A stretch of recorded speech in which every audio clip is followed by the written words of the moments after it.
Hi everyone, good morning. मैं पंकज मौर्य, आप सबका स्वागत है आपके अपने यूट्यूब चैनल में। आज हम लोग देखेंगे सिलेक्शन बैच 50, जो कि लास्ट सिलेक्शन बैच होगा। जिसने भी सिलेक्शन बैच की सीरीज ना देखी हो जाके देख लीजिए, क्योंकि टीजीटी की आधी तैयारी आपकी सिलेक्शन बैच देखने के बाद हो जाएगी। सिलेक्शन बैच खत्म होने के बाद अब आपको प्रोवाइड करवाए जाएंगे टॉप 50 एमसीक्यूज की सीरीज, जो कि आपके यूपी टीजीटी पीजीटी के लिए बहुत ज़्यादा क्रूशियल होने वाली होगी। चैनल को ज़्यादा से ज़्यादा शेयर करिए, लाइक करिए और सब्सक्राइब करके रखिए, ताकि आपको समय पर नोटिफिकेशन मिलता रहे। चलिए शुरू करते हैं आज का session. Let's start. Question of the day. Last session में क्वेश्चन ऑफ द डे पूछा था, upon William Wordsworth death described his poem I wander lonely as a cloud as very exquisite. इसका करेक्ट आंसर हो जाएगा the Westminster Review. William Wordsworth की death पर the Westminster Review ने describe किया था उनकी poem I wander lonely as a cloud को वेरी एक्सक्यूजिट, मतलब बहुत उत्कृष्ट। Question number 981। William Shakespeare's much ado about nothing is an example of. Much ado about nothing किसका एग्जाम्पल है? पेस्टोरल कॉमेडी का, कॉमेडी ऑफ मैनर्स का, comedy of situation का, या डार्क कॉमेडी का? क्वेश्चन नंबर 981 का करेक्ट आंसर हो जाएगा option B, comedy of manners. Comedy of manners को ही रेस्टोरेशन कॉमेडी भी कहते हैं। Question number 982 is distinguished as the type of parody which imitate is a sustained way both the elaborate form and ceremonious style of the epic genre was applies it to narrate at length a commonplace or trivial subject matter। किसकी बात हो रही है? Mock epic की, annuls की, वर्लेस की, या epic की? ये एक प्रकार की टाइप है, पैरोडी का टाइप है, जिसको इमिटेट किया जाता है। बहुत elaborate form and ceremonious style होती है। एपिक जनरी की एलेबोरेट फॉर्म या सेरेमोनियस स्टाइल होती है, बट अप्लाई किया जाता है इसको कॉमन प्लेस या ट्राइबल सब्जेक्ट मैटर के रूप में। क्वेश्चन नंबर 982 का करेक्ट आंसर हो जाएगा ऑप्शन ए, मॉक एपिक की बात हो रही है। तो elaborate form, ceremonious style, common place, tribal subject matter, इतनी बातें याद रख लीजिए। मेन पॉइंट आपको पता चल जाएगा मॉक एपिक की बात हो रही है। Question number 983। Who said that Milton's बिबिडा which enemy glow like a furnace kept up to an uncommon fierceness by a force of art. किसने कहा है? जॉन डायडन ने, अलेक्जेंडर पोप ने, Oscar Wilde, doctor Johnson? Question number 983 का correct answer हो जाएगा option B, Alexander Pope. Question number 984। Question number 984 का answer बताइए। कॉमन एरर्स का क्वेश्चन है। We can success in doing something only if we try. किस parts में error है? क्वेश्चन नंबर 984 का करेक्ट आंसर हो जाएगा option A, succeed in place of success, क्योंकि यहाँ पे सक्सेस नाउन है और यहाँ पे मॉडल वर्ब कैन यूज हुआ है, इसलिए मॉडल वर्ब के साथ हमेशा मेन वर्ब आएगी। यहाँ पे सक्सेस नाउन का यूज नहीं, सक्सीड वर्ब का यूज होगा, क्योंकि मॉडल हमेशा अपने साथ वर्ब की फर्स्ट फॉर्म का यूज करता है। तो we can succeed in doing something only if we try. Question number 985। Praise Shakespeare's novel extravagance of fancy. किसने प्रशंसा की है शेक्सपियर्स की नॉवेल एक्स्ट्रावेजेंस ऑफ फैंसी के रूप में? John Dryden, Alexander Pope, Joseph Addison, doctor Johnson?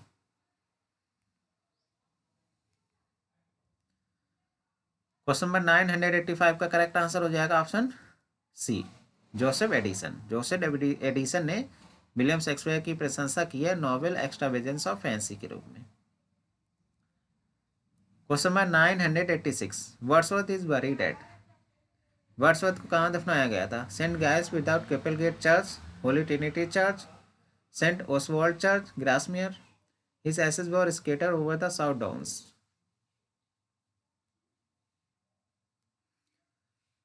Question number 986 का correct answer हो जाएगा option C, Saint Oswald church, ग्रासमियर।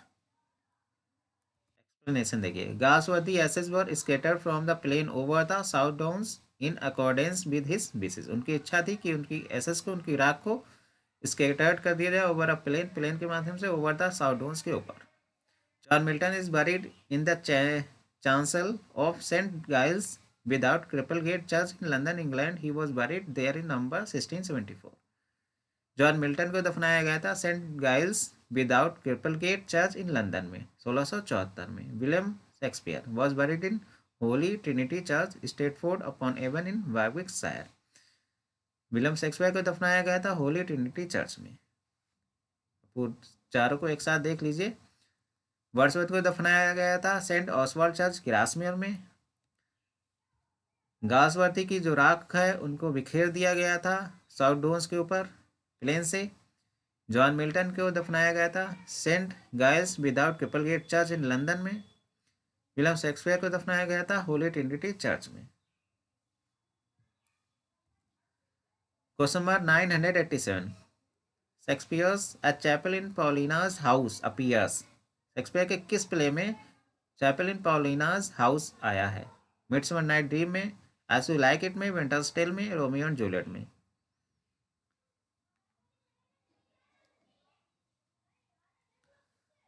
Question number 987 का करेक्ट आंसर हो जाएगा ऑप्शन सी, विंटर्स टेल में आया है chapel in Paulina's house.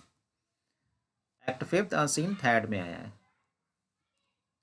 Question number 988 a type of fiction that creates an atmosphere of mystery and terror. किस novel की बात हो रही है? गोथिक नॉवेल की, पिकारेस्क नॉवेल, एपिस्टोलरी नॉवेल या हिस्टोरिकल नॉवेल? ये फिक्शन का टाइप है, क्रिएट करता है atmosphere of mystery and terror का एटमॉस्फेयर क्रिएट करता है। तो बात हो रही है यहाँ पे गोथिक नॉवेल की। करेक्ट हो जाएगा ऑप्शन ई, ऑप्शन ए आ gothic novel. Horace Walpole is credited with inventing the Gothic novel with his 1764 work The Castle of Otranto. Horace Walpole को क्रेडिट जाता है इन्वेंट करने का गोथिक नॉवेल का। इन्होंने अपने work the Castle of Otranto में इन्वेंट किया है गोथिक नॉवेल को। The Castle of Otranto by Horace Walpole, this novel is considered the first gothic novel in English. English में जो फर्स्ट गोथिक नॉवेल है वो है Castle of Otranto by Horace Walpole. Mysteries of Udolpho by Ann Radcliffe, this novel is considered one of the best example of the gothic novel. तो Castle of Otranto ये first gothic novel है, और mysteries of ओडोल्फो जो कि N Radcliffe ने लिखी है, यह भी एक गोथिक नॉवेल का ही एग्जाम्पल है। क्वेश्चन नंबर 989 कॉमन एयर्स का क्वेश्चन है, किस पार्ट्स में एरर है? The reason for my absence from the office was because I was ill.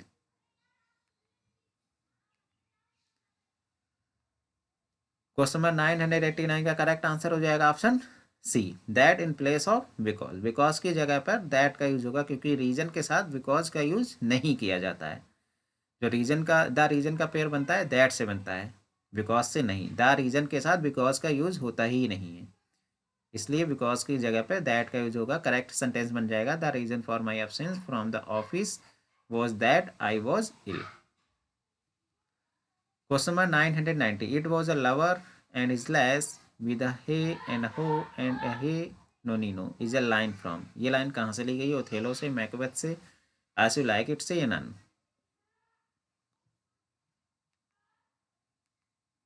Question number 990 की का करेक्ट आंसर हो जाएगा option C, as you like it से ये लाइन ली गई है। ये सॉन्ग है जो कि एज यू लाइक इट से लिया गया है। It was a lover and his lass. Question number 991 very important question है। The line when words do sing heading adding ding sweet lovers love the spring is from। ये line है when words do sing heading adding ding sweet lovers love the spring। Othello, Macbeth, as you like it, या none. Very important line है। Question number 991 का correct answer हो जाएगा option C, as you like it की line है। The line when words do sing his ding ding ding sweet lovers loves the spring is from the song it was a lover and his lass। it was a lover and his lass ये song है, इसी song से ये line ली गई है। भाई William Shakespeare के द्वारा लिखा गया वर्क है। एक्ट 5 सीन 3 में ये सॉन्ग आया है। तो ये लाइन याद कर लीजिएगा, वेरी इंपॉर्टेंट लाइन है। Question number 992, hey Robin jolly Robin is a song from, किस प्ले से यह सॉन्ग लिया गया है? Twelfth Night, as you like it, taming of the shrew, love's लिव लॉस्ट। क्वेश्चन नंबर 992 का करेक्ट आंसर हो जाएगा ऑप्शन ए, ट्वेल्थ नाइट से यह सॉन्ग लिया गया है, हे रॉबिन जॉली रॉबिन। इस सॉन्ग को ट्वेल्थ नाइट से लिया गया है, जो कि विलियम शेक्सपियर के द्वारा लिखा गया प्ले है। In the play the character Feste sings the song in act 4 scene 2। इस प्ले में जो फेस्टी कैरेक्टर है ये गाता है इस सॉन्ग को एक्ट 4 सीन 2 में। Question number 993, wrote negative review of William Wordsworth poetry calling him arrogant, irresponsible and silly. D.H. Lawrence, William Hazlitt, Francis Jeffrey, Oscar Wilde। किसने लिखा है निगेटिव रिव्यू विलियम वर्ड्सवर्थ की पोएट्री के बारे में? अब कहा है अरोगेंट, इररिस्पॉन्सिबल एंड सिली। इसका करेक्ट आंसर हो जाएगा option C, Francis Jeffrey. Question number 994, the unelaborated narration of a single incident is called anecdote, soliloquy, short story या none. Unelaborated narration of a single incident is called anecdote. Correct answer हो जाएगा option A. Question number 995, O listen for the vale profound is overflowing with the sound is a line from solitary reaper wandered lonely as a cloud, she dwelled among the untrodden way, the world is too much with us। किस poem से ये line ली गई है?